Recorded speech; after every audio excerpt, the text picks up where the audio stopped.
Welcome to the acclaimed podcast, The Deep Dive, featuring your esteemed hosts, Andy Monitor and Drew Dinzik, powered by BetSperts. Welcome to The Deep Dive, part 3 of NFC West, where we will cover the second choice to win the West, the San Francisco 40.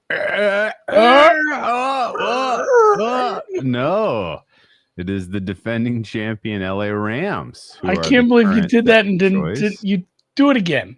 Say 49ers. 49er. Good. I forgot we had a record scratch. We have a record scratch. I didn't need it looping like that, but it is the Rams today. They are currently plus 170 to win the West. Although the market thinks this is a playoff team in the NFC, very, very likely. Plus 161 to miss the playoffs. But how they get in, who knows? Could win the West. There's could two get a different wild ways. card. Yeah, there's two different ways, guys. And I can't dispute that. This team's been in the playoff picture, it feels like, every year. It feels like they're always in the mix. They've won 2 Super Bowl in my lifetime since they moved to LA. Yeah.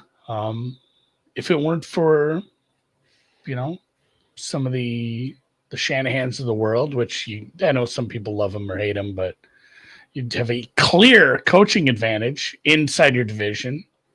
I think you still obviously have a super high-end coach. You have Surely. What somehow has turned out to be a reliable quarterback the last few years, despite every year being, he might retire, he might be injured. And then it's funny, we sit here as camp He might be a giant. Yeah. Camp started, yesterday or the day before? And yeah. First thing is, he's missing the first 5 days of camp. And I think some of it isn't like Matthew Stafford has an injury and he might not play this year. I think anybody who's our age, it's like Matthew Stafford might have slept on his mattress wrong and he's 37. He also might be a Ram, and the Rams take the preseason very casually. This is one of I think they probably set the benchmark for give the least amount of fucks in the preseason. Would you agree? Yeah, and that's the other thing too. It's not like this is his first year in this system or under this coach that he's like, I really gotta get this figured out if I want to make the team, guys. So I think it'll be fine. And honestly, he's old. They'll shoot him up with whatever, throw some icy hot, some tape, he'll be fine. Probably. Yeah. If he's not, it's Garoppolo time. And that has to be part of your calculus because it's funny. Somebody did post this quote before we dig into 2024.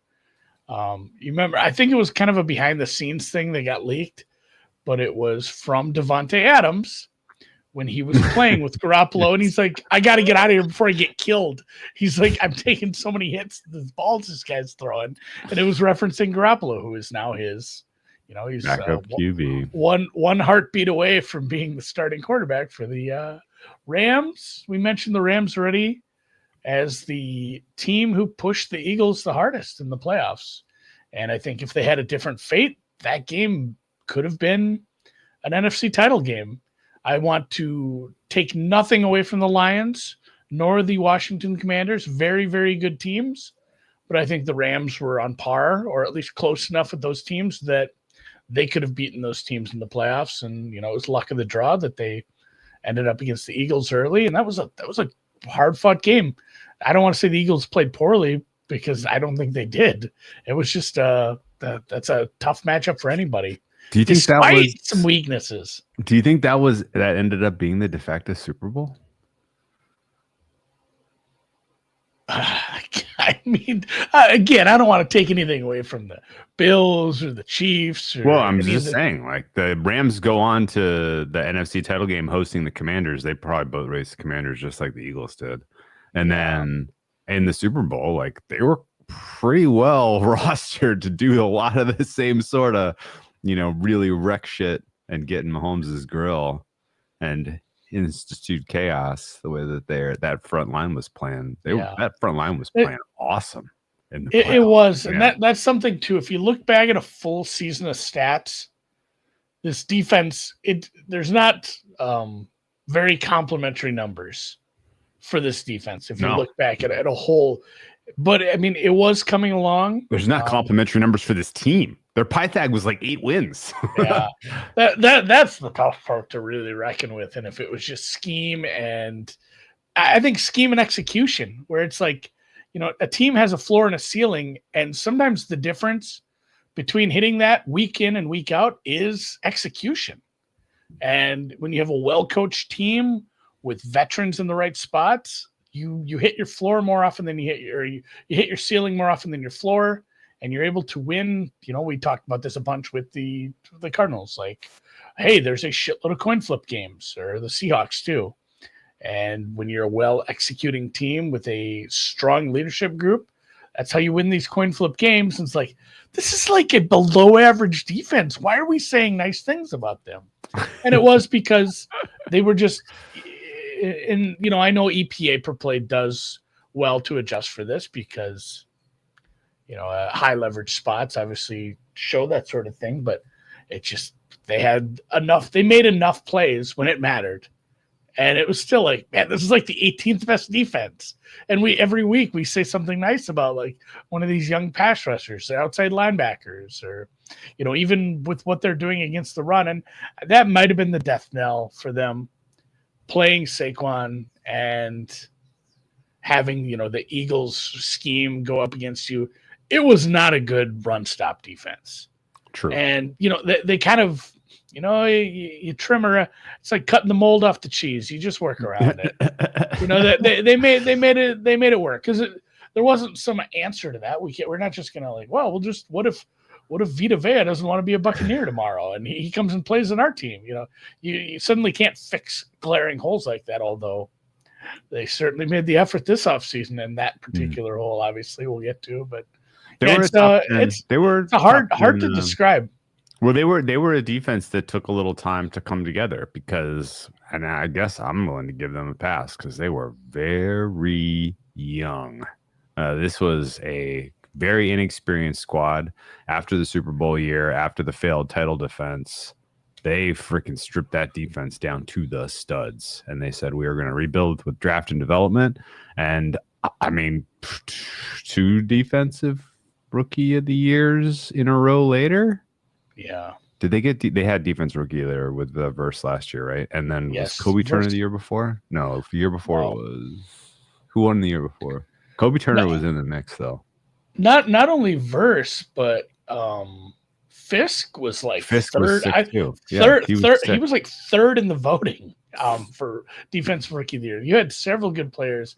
Kobe. No, it was Byron Young, wasn't it, or was it one of those two? I think Kobe and Byron Young were both, well thought of at the end of the year, their rookie years in 23. So they've done a good job. Who won it? Because it wasn't just Jalen Carter got sniped, but I don't know. Will Anderson. Will Anderson. Will Anderson got it. Really? Will Anderson. I'm pretty sure. I'm pretty sure this is the right year.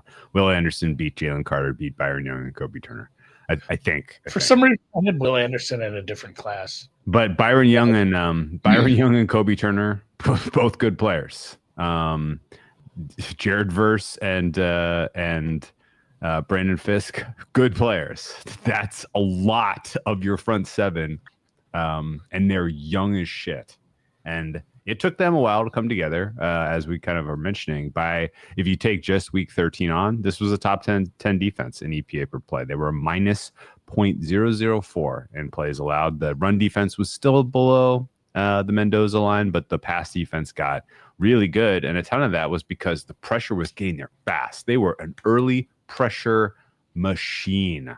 Like, it snapped the ball, guys were just bang right in the backfield, and ultimately almost doomed the Eagles. I think if the Eagles, and in particular Jalen Carter, don't come away with those 2 key plays at the end of the game to stop the Rams offense from the game tying scoring drive, it's probably a hard ass sweat to even come through that one. And I gotta tell you, the way that team was playing, I would not have been surprised if they went on to win the Super Bowl at that point, although it would have been a tougher ask against Mahomes than what the than what the Eagles had, as just in terms of how healthy and good the Eagles roster and secondary in particular was. Yeah, that's probably the weak spot still on this team. We'll get to that obviously in depth, but if you are bullish, I have 2 weak spots. I mean, the interior linebackers as well. Like I have been a weak spot on both sides of the ball. Okay, I'm not super sure that's just gonna. Hey, we just plug some guys in there. Billy Bob Thornton TV show guy, Nate Landman. You're up, buddy. Make it happen. He came from the storied Atlanta Falcons defense. But if you are bullish on this defense, I think you have to be bullish on some of these young secondary pieces. And there were some good grades on some. I think Kitchens grades up pretty well, but it's another hey, you're a second-year guy. We got to see it before I can give this a decent grade, because I think that did hurt what we saw from some of the conversion rates on pressure. There was a really nice, win rates, really nice pressure rates, but maybe not always the conversions you'd hope for at times. So secondary is probably a worry for me. I'm curious. Do you have much else to say about 24?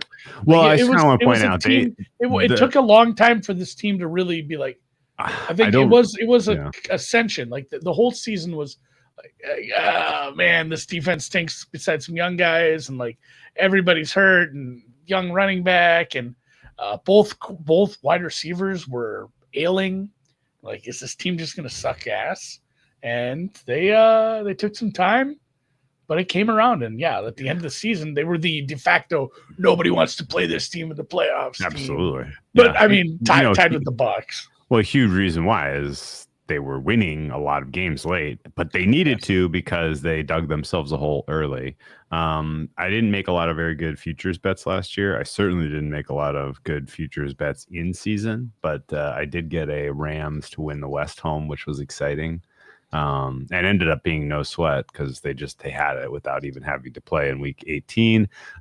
They dug themselves a 1-4 start, including losses to the Cardinals, Bears. I forgot they lost to the Bears, Packers, and Lions. Lions loss was in OT. It was a little excusable. The Cardinals loss was oh wait, is this just a bad team? What's going on?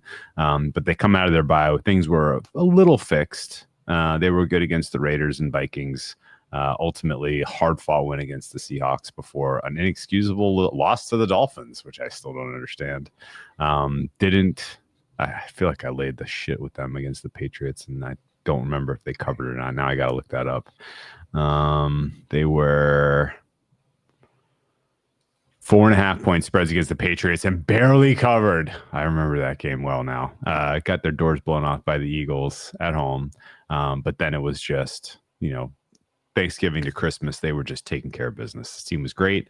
Ultimately lost again to Seattle. Mike McDonald had your number. And just in terms of challenging your offense. Excuse me. That was week 17 where they pulled their starters. My bad. Playoffs, great bet. Covered both spreads, including 6.5-point spread against the Eagles, although I think a lot of people had 6s and got pushes. And was that one where there were some missed extra points that could have made the difference? Several. I think they were 2-point conversions rather, though. I feel like Elliott might have missed an extra point. Yeah. This is giving me heart palpitations even thinking about it, because I think I had a lot of Eagles that day. Yeah, it was what? It was Eagles -6, -6.5, and it landed 6. So, touchdown. Jalen Hurts, 44-yard run. I remember that. That was amazing. Missed fucking kick. Jake Elliott missed 2 extra points. And then, goodness. he missed the kick on the late. The Saquon long run too. That's a game worth rewatching if you're an Eagles fan. There were some banger plays in that one. There was also, to further exacerbate the, how's the spread going to land? There was that safety. Was that the one where I'm trying to picture that? I think he just got gobbled up. There was the safety by the Rams to pull within a point in the third quarter. So I kind of want to rewatch that game now.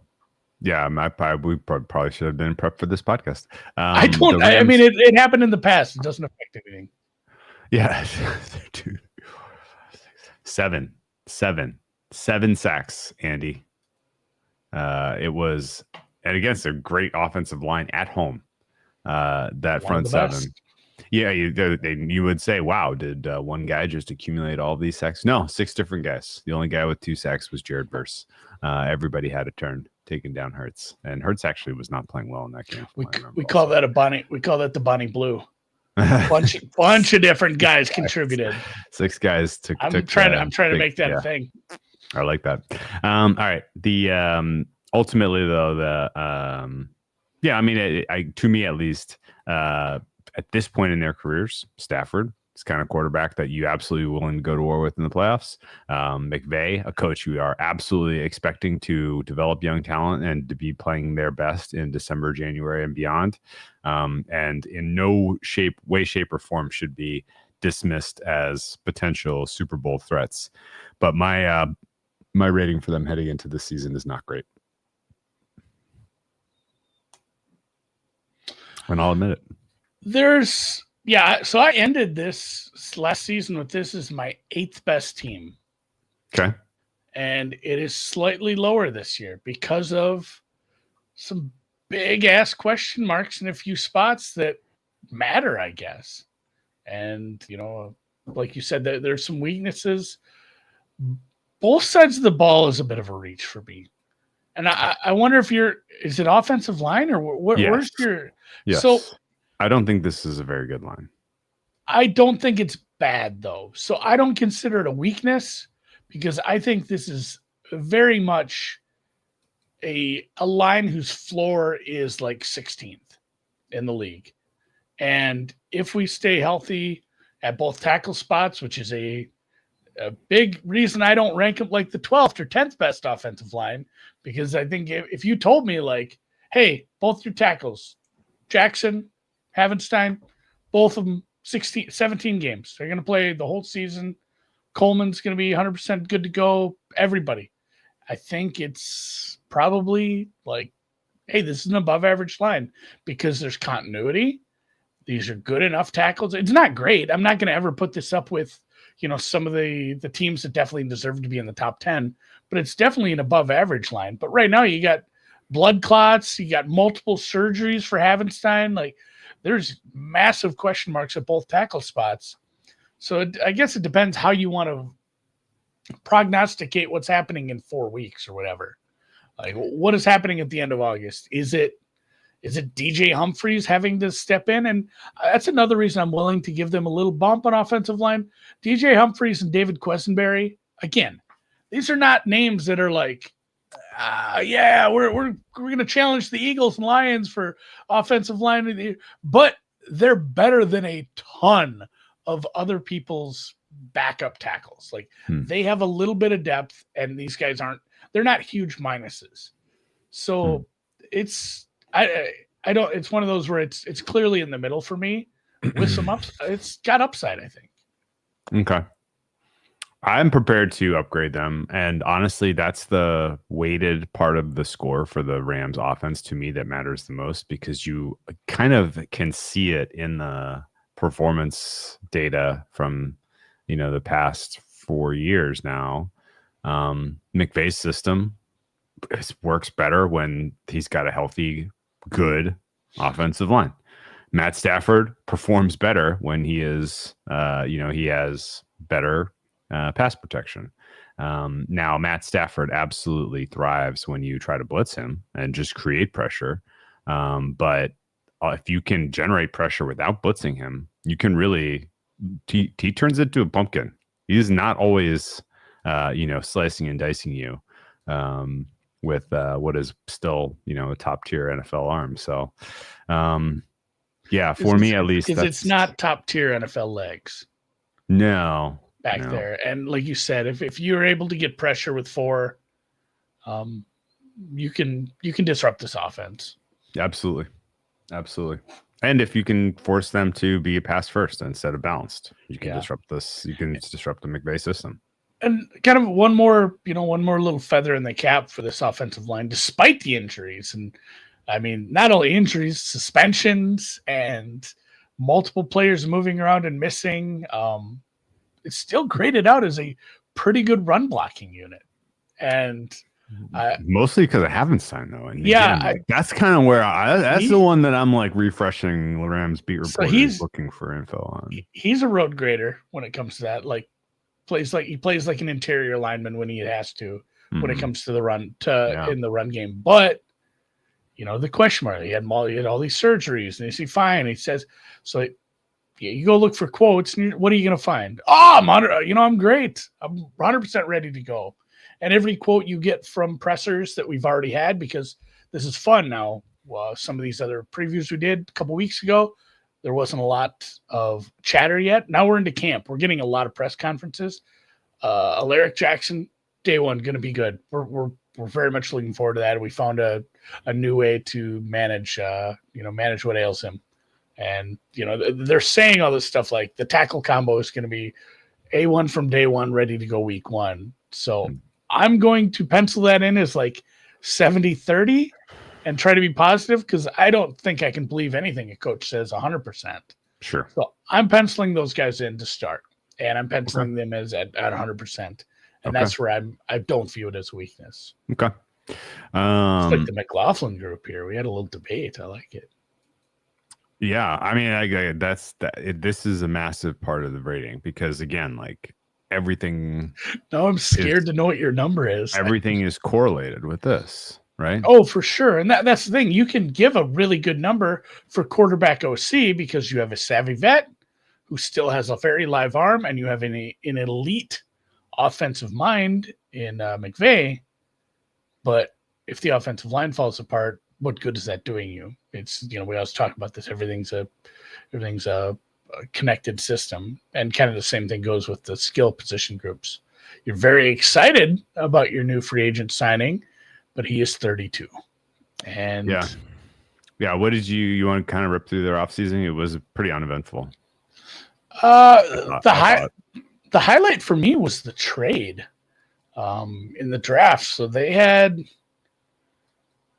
a first round pick for the first time in a trillion years. A long time, yeah. Yeah, traded it. The Falcons the Falcons moved in, and they acquired a 2026 first round pick. So I think they'll have 2 next year. Unreal. Which is just they honestly their brains might break. What do you mean we have to draft on a Thursday twice? I had this day off. Either way, they did acquire some more draft capital, which a big part of, if you listen to the draft nicks and the people who do the draft grades afterwards, some people were critical that they did not add a quarterback. They need a successor. But I think they viewed some of the options that were available when they were drafting as I'm fine just waiting a year on this, or looking for someone in free agency next year. So some people are critical. The Falcons pick on one next year. It'll probably be what? Who knows? That could be. Can you imagine if the Falcons fall flat on their face? This trade looks even better. I mean, just drafting like 10th and 25th. It kind of feels right. That would be very solid for them. And although packaging those to get up to get a guy that you really do view as your future. So you're not drafting like 9th and 24th. You're drafting 3rd. Yeah, you're packaging it. You're moving around and getting that quarterback you want. As far as like a long-term team building, this is like Oklahoma City Thunder type shit. Like this is really good. I think Snead is good. Yeah. So in the draft, actually, we should stay on this for a second. Snead being good, letting Stafford kind of figure out what his value was this offseason was probably the most important thing that happened for any team in terms of their when they let him of winning the Super Bowl this year, right? Because he was pretty clearly not happy. I'm sure he's like 2 years remaining. And he wants those 2 years to be on a team that's competing for Super Bowls. And he wants to be playing at a city where he enjoys living. And obviously, it's tough to beat Los Angeles. It's tough to compete for Super Bowl. It's tough to say that this won't be a competitive Super Bowl team, considering how much young talent is on the defense and that Sean McVay is your coach. Like, it's a really good situation. He just needed the money to make sense. And by kind of not being hard asses or jackasses in their process and letting him and his agent kind of explore his value and the trade value and all of that, like, I think he pretty clearly saw, like, okay, my options are Vegas and New York. And Pittsburgh, and it just kind of correctly decided, you know what? Let's take the best offer the Rams are going to give us for the next 2 years, and we will call it a career. That's kind of the way I saw it. And you guys write a number on a piece of paper, and I'll write my name on that piece of paper, and that will be our agreement. No, and smart by them, I think, because they knew. It's funny too. There was a ravenous market for quarterback, and a lot of the landing spots were, like you said, not terribly attractive to someone like him. So good job. He's, he'll retire a Ram now. You got him for the twilight of his career. Like we said, it's not like, he's not Aaron Rodgers. Still got a live arm. Anyway, Devontae Adams, 2 years, $26 million. This is your blockbuster, I guess. It's a big move. And if you go look at the stats between Vegas and New York, he still put up numbers. And I don't think there's anyone in the league who is maybe more dangerous in a first and goal situation, as a wide receiver, to create just separation or out jump someone or make that final move to find himself slightly open, especially for somebody with Stafford can throw it very hard. Like, this is he always made those jokes about, who was it that threw too hard, but I mean, it's fine. Like, this is probably going to work out despite his age. Tease Poona Ford a little. Poona Ford, 3-year deal. He got a nice pay because their run stop wasn't very good at times. And he's also, somebody you can get some pressure from the interior as well. He's a top 5 defensive tackle as far as doing it all. This is a very good signing. I like this more than Adams. I talked about Nate Landman. He came from Atlanta. They're missing Roseboom and Jake Hummel departed. So you had to bring in somebody to play interior. DJ Humphries, I already mentioned him, and Quesenberry, you sent to backup tackles. Coleman Shelton is technically a signing, even though he played for you last year, because he's an unrestricted free agent who signed with the Bears. And then he was an unrestricted free agent again or something, and then you signed him. I think he was on the Bears for a day or something silly. Either way, you have your center back. Tutu Atwell was retained as probably your 3rd/4th wide receiver, depending on how we feel about the Whittington Covey group. Cooper Kupp is, we mentioned him earlier this week, gone. He is gone. He missed a lot of time over the last couple of years anyway. I mentioned Roseboom Reader. They lost Michael Hecht. He was pass rush depth. He plays for the Bills. And then in the draft, we said, they didn't draft in the first round. And a lot of people panned some of their takes as reaches. But it's another one of these things where when you go back and look at all these guys that they drafted over the last couple of years that have played extremely well, extremely early, and we're all in positions of needs, I'm really, really fine giving them the benefit of the doubt because they said, of course, Terrence Ferguson, tight end, Oregon. A lot of people said that was a round too early, but if that's who they wanted, that's who they like, and they did not get shit out of the tight end position last year. It's a spot of need. Yeah, so and the elite guys were gone. Yeah, and you weren't going to trade up and take one of the top 2 guys. Then the 3rd best tight end in this year's draft is a first rounder, number 1 pick next year. Exactly. And truthfully, like if they like this guy and he turns out all right, it'll be funny if it turns out to be like the 3rd or 4th best tight end in this draft. Yeah, I know McVay has like a hard on for getting a tight end for some reason. He was extremely productive at Oregon. McVay, for me at least, the brilliance of, and we can do a little sidebar on this for now, and you can tell me your thoughts. But to me, what makes him unique and special and good is he's never.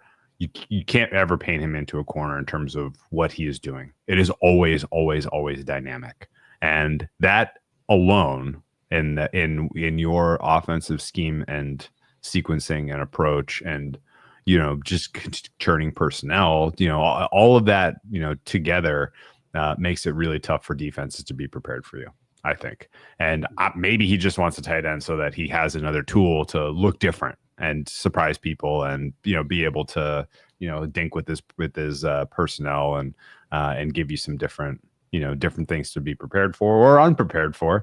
And so I get that maybe that was why he kind of wanted that to go in that direction. But like, to me, the pieces that they have, if you can get good pass pro, you're going to get good run blocking out of this unit. You have a great back. Like, I'm fine with just Devontae Adams as your Cooper Kupp replacement, and he's going to get to go up against wide receiver. And he's going to go up against CB2 type of coverage. You're mostly getting, kind of inside the 20 type of usage out of him, not between the 20s. That's the Puka territory. And you don't need him to be able to take the top off the defense. You don't need him to do anything that's outside of what his current skill set provides. So I think that's you get that out of Adams, whatever you were going to get out of whatever tight end you drafted, right? Well, and I think as Adams is clearly just the X, and you're weak at slot with like Atwell and Britton Covey and whoever, it's probably good to incorporate a good pass catching tight end. Maybe that's kind of the adjustment you make now that you're weak at you suddenly don't have the star slot player anymore, and the offense is going to change a little with a different team. Although you could argue that Nakua was the one last year, I guess, but with a different alpha, with a different wide receiver one, the offense is probably going to look slightly different. And this was a need. He had 591 yards in his season with Oregon. The tight ends group for the Rams had less than 500 last year. So it was definitely not something that was a big part of the offense, whether by scheme or by skill or luck. So they're keen on him. They also have Colby Parkinson and Tyler Higbee on roster. But as I mentioned, it wasn't a group that very much overperformed last year. They drafted in round 3 Josiah Stewart, linebacker, Michigan, pass rush depth. That's always a good thing. So you're seeing all the good teams do. They're throwing strength at strength. It doesn't matter how many good outside linebackers we have. We can always have one more, and these guys can play, fewer snaps. We can throw out more packages with fewer big bodies in the middle. You can throw 4 edge rushers out there on some of these passing downs and depend on all of them to be able to get good pressure. So great to have depth. Jarquez Hunter, running back, Auburn. He had like 1,200 yards last year. Good running back. He's probably your third option. Maybe he passes Corum, but Kyron Williams is very good. So it's another thing that they've been doing. Like, it's fine having depth at running back, especially if you don't want to pay a running back in a couple of years. You just keep bringing in rookies you like, and then the rest of it is depth. A defensive tackle, Ty Hamilton from Ohio State, run stopping kind of guy. Chris Paul Jr. I didn't fact check this. I will assume it is Chris Paul's, the basketball player's kid. His dad is Chris Paul Sr. I know that part checks out. Linebacker depth, and then Kanata Mumpfield, a wide receiver from Pittsburgh. I saw a wide receiver from Pittsburgh this morning. His name is Larry Fitzgerald. I don't know if he'll have a similar trajectory. At the 3M? Yeah. This guy is addicted to golf. He plays in every pro-am. Every Wednesday. Go ask Larry where he's at. Did you ask him what he thought of our Cardinals handicap? No, I did not. Oh. I thought about it. He does have the coolest bag, though. He has a Pitt bag. Oh, really? Yeah, he has a. He's repping Pitt. Yeah, he's repping Pitt. Pitt. It's a good logo. Like Pitt, the the Pitt Panthers logo, the scrolled, what do Okay. you call it? Just the script. That's a good logo. So it Okay. looks pretty sharp. Good. I think it was a good offseason. All things Okay. considered, you didn't make a lot of changes on offense outside of Devontae Adams and possibly this tight end. You got depth at offensive line. And one of your big weaknesses was run stop. You went and got Poona Ford. I think the only knock is you didn't really do anything to address secondary, but can't fix everything. Yeah, and I think maybe you're hoping that you continue to coach up the young players and eventually they'll get there, I guess. But I thought it was a great offseason, particularly in the context of what it could have been, where you could have closed the book on, title aspirations of Stafford Boogies. And now, Stafford Boogies, you don't replace Cup. You don't, maybe. Yeah, that could have been the end of an era. Yeah. You get bad news. Havenstein's like, surgery didn't go well. Shoulder's fucked. Yeah. Yeah. Like it could have gone a lot worse. So all things considered, this is still a dangerous. Pretty good. Schedule. The A lot of blue. Ramathorns have an easy schedule, Andy. Yeah, this team's going to the playoffs if Stafford stays healthy. 4 tough games. Yeah. Yeah. I mean, you do have to play your opponents in your division on the road. Those are 3 tough games in and of itself. But other than that, it's the week 3 at Philly, which is a meat grinder. Never easy. Yeah. At least it's not Philly in December, I guess. At least you're not traveling back across the country after playing Tennessee the week before. Oh, you are. You are. I wonder. You definitely wonder. You kind of wonder if you maybe find a spot in Ohio or Indiana or West Virginia. Somewhere. Go hang out, find yourself, do some team building activities. Because that's a nasty one. Tennessee is Nashville and then up to Philadelphia. That's a bad back-to-back. You kind of pencil that one in as a loss, that Philly game. Maybe, and honestly, maybe Baltimore too, after coming off a Thursday. Yeah, you get a little extra rest into that one. That's kind of nice. So you play a tough division opponent at home in San Francisco on TNF, and you get 10 days to prep, but it is still another back-to-back East Coaster with Baltimore. And then, even worse. London town. Even worse. So you go Baltimore and you fly straight to my camera's in front of it, and I didn't see the airplane. That's the guess. Yeah. Well, I really doubt you go back to LA and then fly to London from there. So you play Baltimore Sunday. It's a Sunday afternoon game. You probably fly that night. You hit the ice tubs. It's the family goodbye, and you take a red eye across the way that this schedule is sequenced. You know what you say pre-bye. We got through it, guys. Let's go. A lot of games left. A lot of golf left, guys. A lot of games left. Even if you are staring at 2-5, I feel like through 7 weeks, you're still probably like, schedule's about to turn for us, guys. Everybody relax. And I kind of actually think the way that this is sequenced, if you're spending 2 weeks on the East Coast, weeks 2 and 3, and you get those early kickoffs, and then you're spending another week on the East Coast, week 6 with an early kickoff, and then flying to London, that probably is as good of a void calamity in London for a West Coast team as you could hope for. Yeah. Right?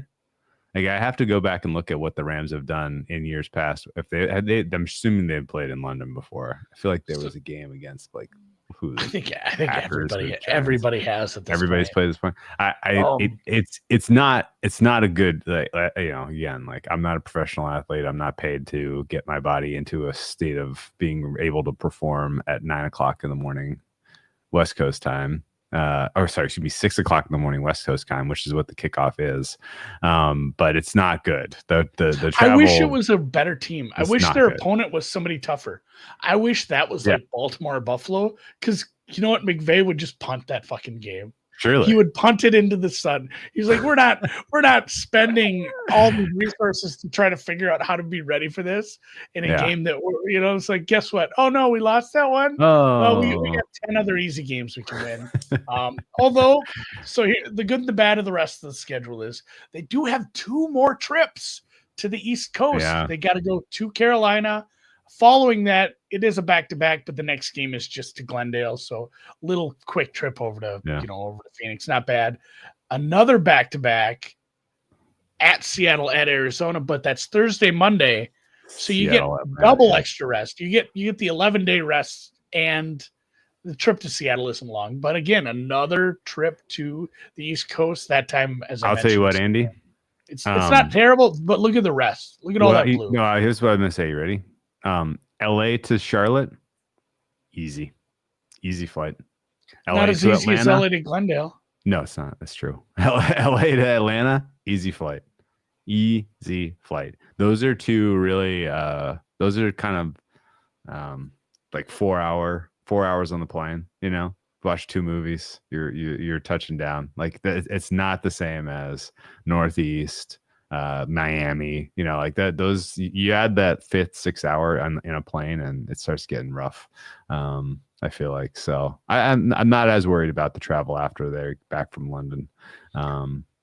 But and also Carolina and Atlanta are kind of opponents you have a nice advantage against. Yeah, those are. It's not the same as going to Baltimore. And granted, again, one's an indoor game, the other one is a warm weather city, so it's not terrible. And you see a bunch of blue. They have a nice rest advantage, like we mentioned already, at Baltimore with the extra Thursday to Sunday, the mini bye. They don't have a neutered bye. I think if we want to pivot to our sponsor, Circa Survivor, as we are brought to you by the best and greatest contests in the whole world. Circa Million 7 and Circa Survivor, the pro football contest offered in the desert. That's looking pretty juicy. There's a couple spots. Indy after the Philly game, and then New Orleans off the bye, where they might be at that point. Depending, we haven't got to the Saints yet. The quarterback situation for the Saints, we're going to spend some time just ripping that team apart on that, I guess. But that they could be 13-point favorites in that game. There's a decent chance that the Saints are like 32 out of 32. I think they already are, but 32 out of 32 with a gap. Yeah. If the quarterback situation is truly as bad as what it could be, that could be a big consensus pick. Yeah. Yeah. I will say this. Rams are safe. If you use the Rams in the first 7 weeks of the season, you're doing something wrong. You're using the Rams surely. Yes. This year. But again, like the fact that I and maybe I'm the last donkey has this sort of opinion, but like the fact that they take the preseason so casually, the fact that they have some evidence of slow starts, the fact that this schedule doesn't look great from week 3 to week 6, all that to me tells me that extended preseason up until they get back from London. Yeah. Okay. Three and 4 going into the bye. I would say as long as Stafford is healthy and starts most of the games for this Rams season, the idea that my power rating for them week 15 when they play Detroit is going to be higher than it is going into week 1 is the lock of the year of the century, Andy. There's no doubt that this is a team that trends up as they self-evaluate, improve certain positional groups, pick off other teams, castaways who fit what they want to do. I'm trying to think of another recent dynasty that played their seasons like this. I mean, it was very Patriots-esque. Very Patriots-esque. Very. It is. Is this a calendar team, Drew? Is this a calendar reminder? Because if they do go to the bye 3 and 4 and make the playoffs, is like even money. That's a banger. I mean, the banger entry point is, I guess, let's see. I don't know if it's bye or if it's after Niners game. Well, let's talk about. So again, for Circus Survivor, this is a save it for week 9 or beyond. Yeah. Period. Don't overthink that. For a standpoint of when are you making your NFC championship bet? When are you making your Super Bowl bet on this team? If you are, I was just a big pussy. I said playoffs. Playoffs, yes. If playoffs, yes, ever becomes plus money, I think I'm just blind firing. Honestly, like that again. Like this is all contingent on an old man's healthy back. But If that is the world we live in, where Stafford is taking snaps week in, week out, then the Rams playoff, yes, at plus money feels like a no-brainer. But the real entry point to me is probably after that San Francisco, Seattle, Tampa combo package there, right? At San Fran, home Seattle, home Tampa. Like, you're in pretty good. You're going up against. You're going up against a pretty good offensive line. I'm assuming Wirfs is back and healthy for Tampa by the time you play them. I'm assuming that Seattle's offensive line takes a meaningful step forward and their tackles are good and healthy. And then you go, then you're entering sort of this stretch where you do have, I feel like, your key advantage defensively puts a lot of these teams on their heels down the home stretch. And so after that week 12 Sunday Night Football game against Tampa, what am I talking about, man? They're going to beat Seattle. They're going to beat Tampa. It's after that San Francisco game. It's either. I totally forgot that McVay and Stafford just utterly own Todd Bowles.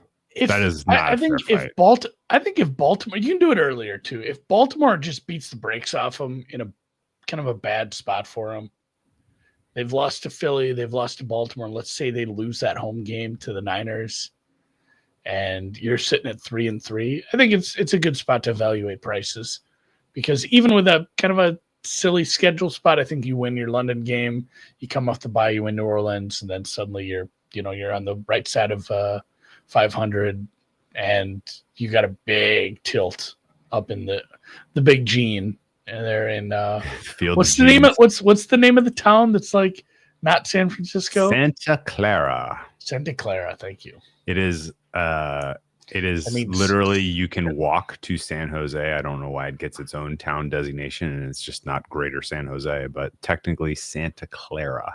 And which is Spanish for St. Silicon Clarence. Valley. Yeah, St. Clarence. Yeah, of course. That's all Silicon Valley, and they're hosting the Super Bowl this year. We'll cover that a little bit tomorrow. Yeah. So we'll look at the betting odds at the end. After the Baltimore game makes sense to me. You're right. That's I don't hate that. I don't hate that. Like, you want them to lose that game at like 25. Honestly, you should have no problem shredding Jacksonville in that Week 7 international spot, as long as your guys are right. You should have no problem. That's what I'm saying. Baltimore. It's a very beatable team. That's a defense you should be able to take advantage of. That's an offensive line you should be able to take advantage of. And yeah, you want to lose to Baltimore by 100 points and create some bad vibes around it, and bet on the Rams. Go nice. full Warren Buffett on their ass. Buy the panic. I like it. Catch the knife. Let's look at the ratings, because I'm dying to know what your offensive line rating is. Start there. Tell me. 4.5. Oh, that's not that low. That's a weakness, though. I know. I thought you were going to say like 3.5 or something. There's only two numbers where I'm below 5. One is offensive line and one is coverage. Yes, coverage is below 5 for me. Offensive line, I went 5.25. I started with a 6. And the more articles I read with all the reassurance made me nervous. And I think this is a number that is just it's written in pencil. The pin is just barely into the cork board. If we go into the season and I'm feeling very good about both tackles' health, this is a higher number for me. So this is a placeholder number. It definitely can go higher. Okay. Quarterback, go see. This one's tricky. So I started out at 6.5 and ultimately downgraded it to 5.1 after crunching some of the data. And again, like, I'm prepared to go up as we go through the season here. And I expect to go up as we go through the season here. But the EPA per dropback numbers for Stafford are not screaming. They're not screaming this guy needs to be rated like he's a covering machine and it's going to be just producing points and success for you unencumbered. I think somewhere around the middle of the pack in terms of EPA per per play expectation is reasonable for Stafford this year. Where are you? Yeah, that was the big issue and maybe a bit of a surprise considering the success they had. When you dig into Stafford's years statistically, whether it's just, counting stats or EPA per play or offensive DVOA in general, it's like, oh no, this wasn't a great year for him. And at the same time, I have so much respect for McVay and a system that allowed this team to succeed. When you're combining quarterback and OC, I had to put it at 6.25. 6.25. So Okay. I'm higher than you on everything so far. Again, like I can kind of guarantee you I'm going to be higher by the time we get into the season, but I'm starting here now because I can't support any higher than this. This is a good question from Ma the Half. He says a 5.1, which maybe someone has said that to you in your other line of work, which is earthquakes. We have those. People do get excited. Those are the ones you get excited about because you feel that one, but nothing bad occurred. So he says, "What is your QBOC number with Jimmy G?" I'm sure you have that. It is 3.5. 2.9. Yeah, so. Fair. Skill was another tough one as well because I have a lot of respect for Kyron Williams. I have a ton of respect for Puka Nacua when healthy, and like I said, Devontae Adams put up decent numbers.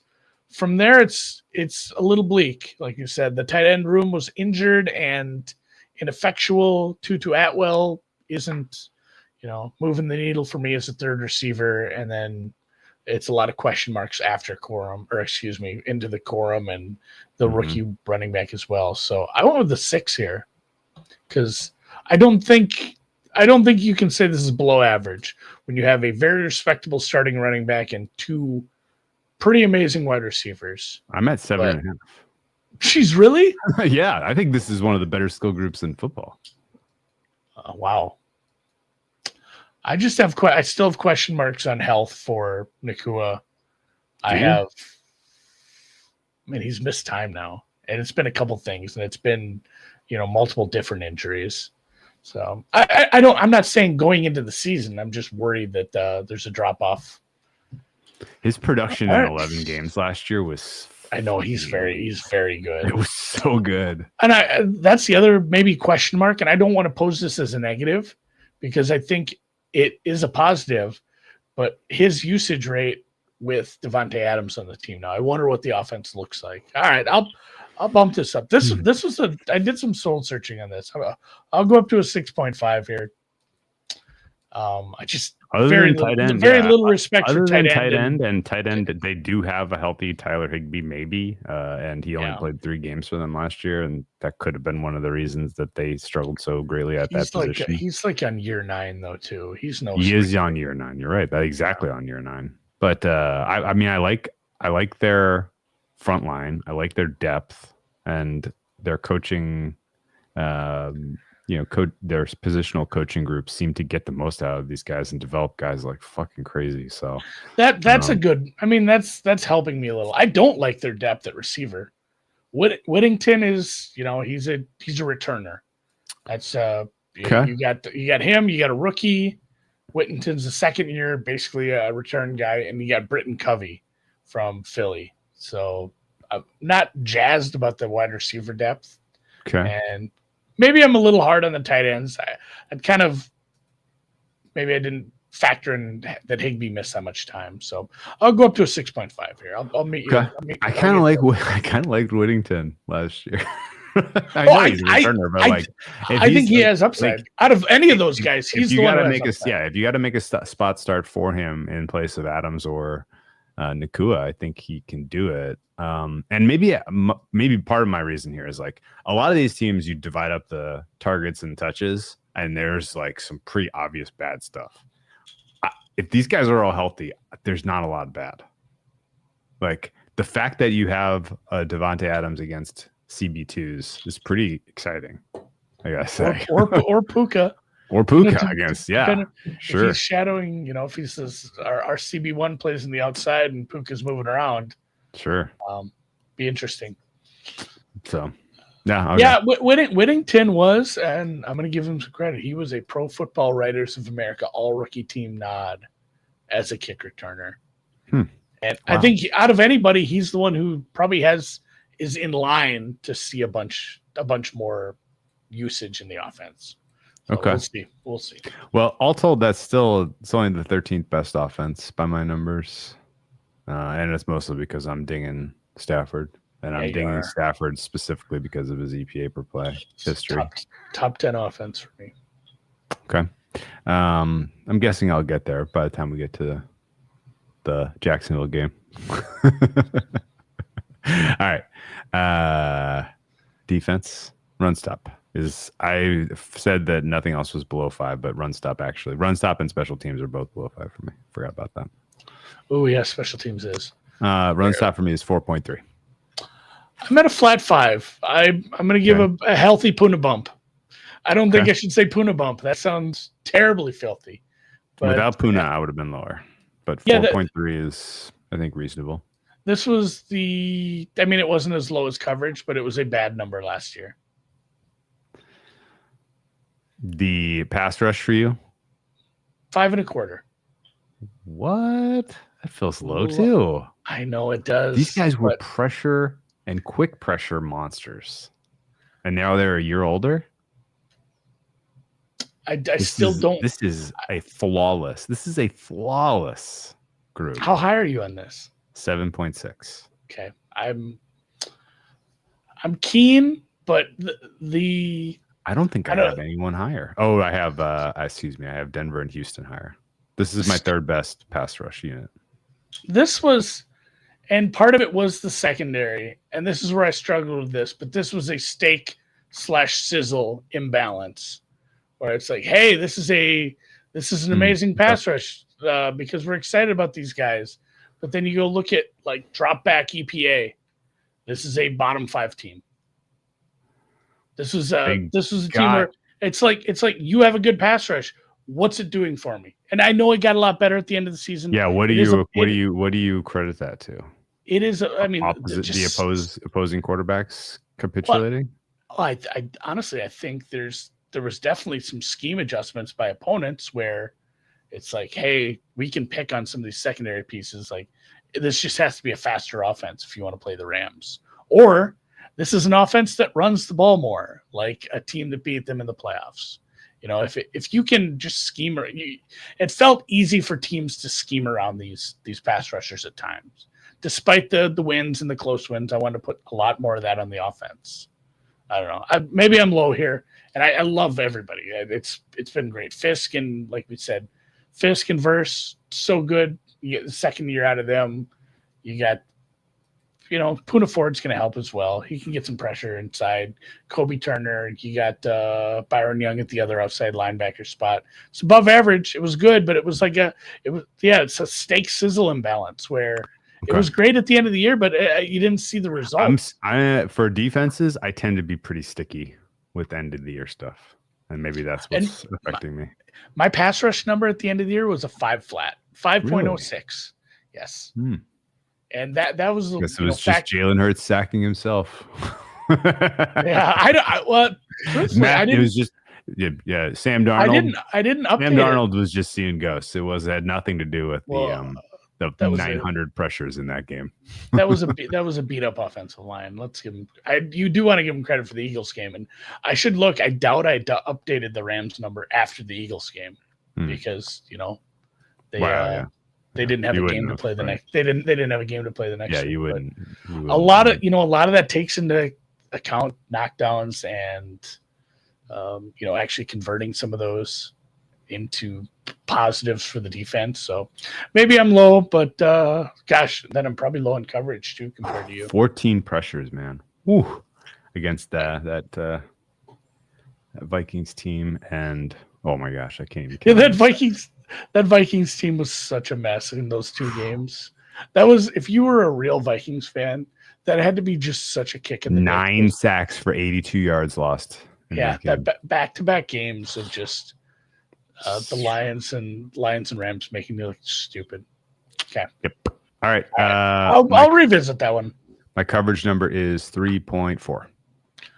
Oh, you're higher than me. I went 3.25. Okay. So we agree. It's not a good unit. No. No names really stand out to me as plus. Who's your best defensive back? Okay, let me flip to that page. I'll tell you who I think that mine is. It's probably Williams, I'm guessing. Let me look.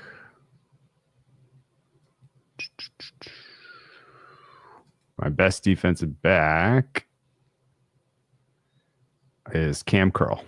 Ooh. I guess he's not a defensive back. He's my best secondary player for them. That's where my strength is. I think him and Kitchens are good. I think you have a strong safety group, but then Durant. Darius Williams is my best cornerback, and he is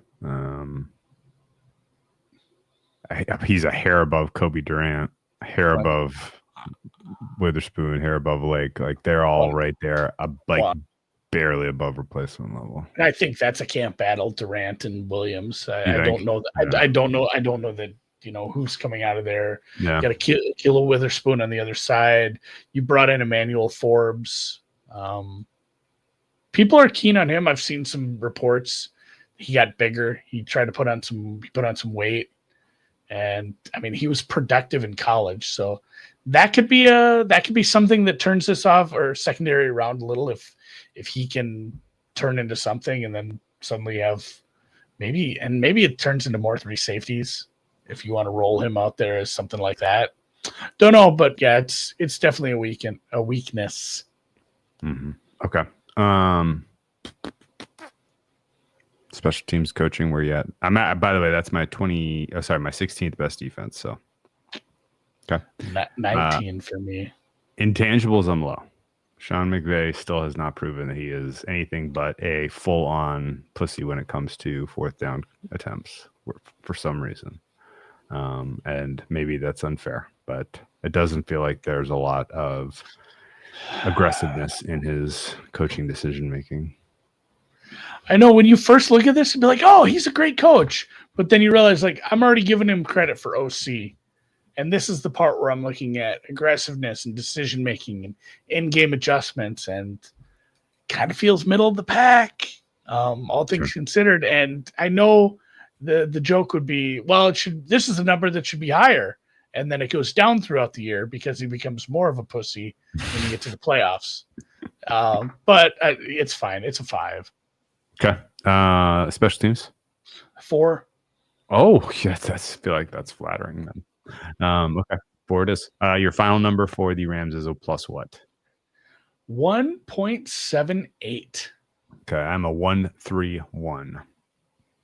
I'm Rams fan. Big Rams fan over there. God, I just have a glut of teams right in that plus 1.3 to 1.8 range. Oh my God. If I was rounding to the nearest half point, I think I would have something like 7 teams at plus 1.5.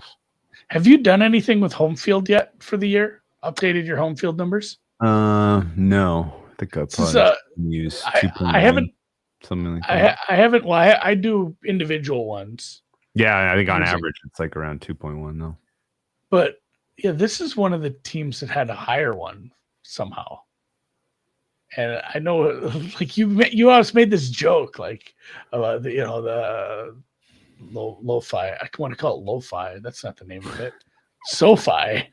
Sure. The friendly confines of SoFi, but they actually, if you go back and look, I think a lot of it is just how they've performed rolling versus the spread at home, and the atmosphere for Rams games is very, very different very than Chargers. Good. It's very good. Yes, there is a sincere. If you were a weak Constitution referee on the field out there, and you see the guy doing the fucking full on like guitar shooting flames, rocking Rams, to start the game. Are you mixing this up with Mad Max Fury Road? They have that guy there doing that. Is he blindfolded and everything? No. But maybe the one year I was there for the NFC Championship game, I think he was wearing like a ram skull mask. It was fucking intimidating. You didn't tell me about that because you spent 10 minutes telling me about the Barada, which sounded Barada really was good. Yeah. It's crazy that I remember that because the guy made a smoked Manhattan. It was unbelievable. That Unbelievable. Yeah. Where does this leave us with a little cloche? Open the cloche. Like there's a barbecue place in town that does that where they have it opens and sure they pull it out. Unbelievable. They have the best. They update their billboard like every other week.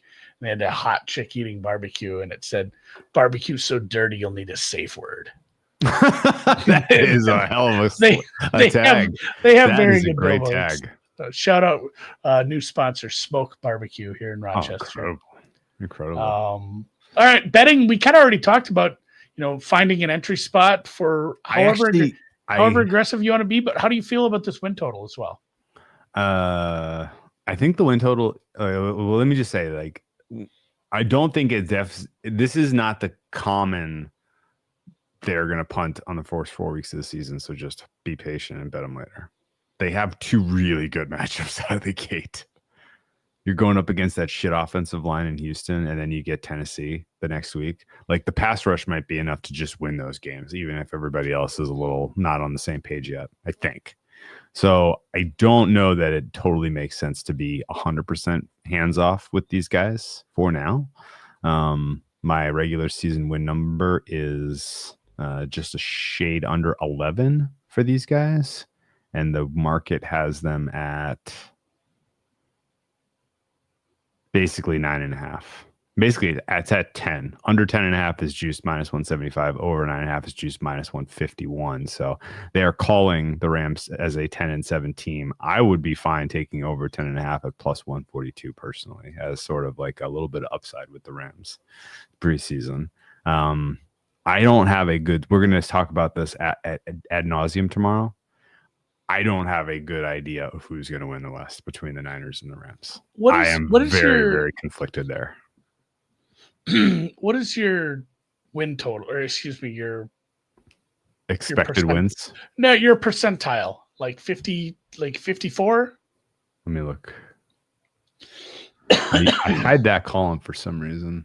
Can't tell you why. Do that with stuff. And where did I put this? Because I mean, I know it never comes up. 53-1, 5-3-1. 53-1. Okay. So I'm gonna 56, and I haven't run it through the schedule yet, but through a neutral schedule, that's 9.5, 10, 9.5, 9 3/4. But through this schedule, I'm probably right there with you, where I'm at 10.5, 11 wins. Yeah. And the fun part about win totals is, their coin flips are late too when they're expecting them to be better. Well, and there's plenty of books that offer win totals throughout the season. Sure. This isn't something you have to. I got to get it in. Got to have it before the season starts. It's another. When we talk about these entry points, it's another bet you can make. It's another thing you can add to the portfolio and kind of diversify your Rams. So, one season future I want to ask your opinion about. I haven't bet any Rams Super Bowl. I haven't bet any Rams NFC for now. I haven't bet any NFC West for now. But I have a huge affinity for this team and the way they're constructed and the way that they can win playoff games. I will not be a Rams doubter, at least as long as McVay and Stafford are combining for playoff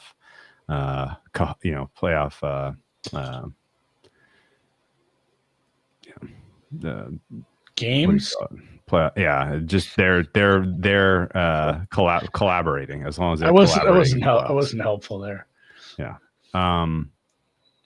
The one regular season bet I wanted your opinion on is: do you think Verse is in the DPOY conversation this year?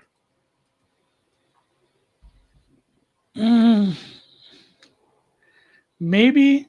I struggle with that because Fisk started to steal his thunder a little at the end of the season, to the point, like we mentioned, where he got a bunch of votes. And there's a lot of mouths to feed on that defense too, where I don't know that he can get the counting numbers where, it's like, hey, that was a really good pressure. And it's like the thing in baseball where, like, that's a home run in 28 other ballparks. And it's a long loud out here where it's like, he has a bunch of spots where, man, he should have had a sack there because he looked so good. But there's so many other people that are able to get pressure, and they're cycling through them that It's right into the open arms of Kobe Turner or Poona Ford. Sacks are so funny like that, where it's like a guy makes an amazing play against a defense or an offensive tackle, beats his pants off, and the quarterback just whatever decision the quarterback makes as a scared rabbit, the sack goes to somebody else. Where it's like it's a defensive tackle who's heavily engaged, but is able to, grab him with one arm and pull him down because he steps up in the pocket. Sacks are tough. And it seems like that's such a big part of defensive player of the year is the counting stats. Yeah. Do you want to guess how many players in the NFL had more pressures than Jared Verse last year? Like 3 or 4? 3. Yeah. I mean, he was 3 guys. That's what I'm saying he was way up there. And he was behind Hendrickson, Danielle Hunter, and Myles Garrett, who are all quite a bit older than him. We did this with Bosa last year in San Fran, where it's like he didn't have the conversion rate he should have had. Will that regress? I don't know that pressures from season to season is a big enough sample to just say you'll get more sacks if you just keep doing this. Yeah, maybe over 100 seasons. Sometimes it's just how the cookie crumbles. I don't know. What's his price? I'm 15, 16 to 1, I'm guessing. Yeah, I don't know. Not enough. The reason I ask is because when you kind of look for, or at least sometimes I like to, if I'm taking a long shot, I want a guy who had a big pressure number, but a sack number didn't really measure up, right? Yeah. Like there's going to be some regression to the mean in terms of conversion, like you were saying. Like he didn't convert a lot of his pressures last year. His sack number was maybe like 3rd on the Rams, I want to say. But I'm also looking, unless it's an fucking outlier where it's like, oh my God, this guy is just playing out of his gourd. It has to be a good defense too. I don't know that there's a world with this secondary that this is viewed as, looking at last year, we just, the talking heads couldn't stop talking about Denver's defense. What they did, and honestly, like, good for you, Patrick Surtain, that you're a very good player. But honestly, like Nick Bonito did more with less. I would have liked to give him some awards. So I don't want to take anything away from Surtain, but defense is such a it's a team. There's 11 guys, and it's silly sometimes. It's like it has to be viewed as a good defense for you to be a candidate, which means there's a bunch of other really good players that are boosting you up. And I don't know. I don't know. The secondary might stink enough. I don't know. Yeah, he like Myles Garrett had 84 pressures, converted 14 sacks. Jared Verse had 76 pressure, converted 4.5. Maybe he's a bad closer. That was the deal with Aiden Hutchinson in 2023, by the way. I had a buddy like that. And he popped sack-wise early on, and then he also ultimately broke his leg, so he wasn't. Yeah, don't speak. I had a buddy like that. Girls would just flock to him at the bar. Always leave alone. Couldn't close. It's like, man, you're just a good-looking dude. You should just keep your mouth shut. Just pretend you're mute. Whatever you're saying, whatever. Yeah, say it's too loud in here. Go to a louder bar so you can't talk. Boys. All right. Well, we like the Rams. And we'll probably be backing them in some futures as the season goes on. Let's go. I dig it. I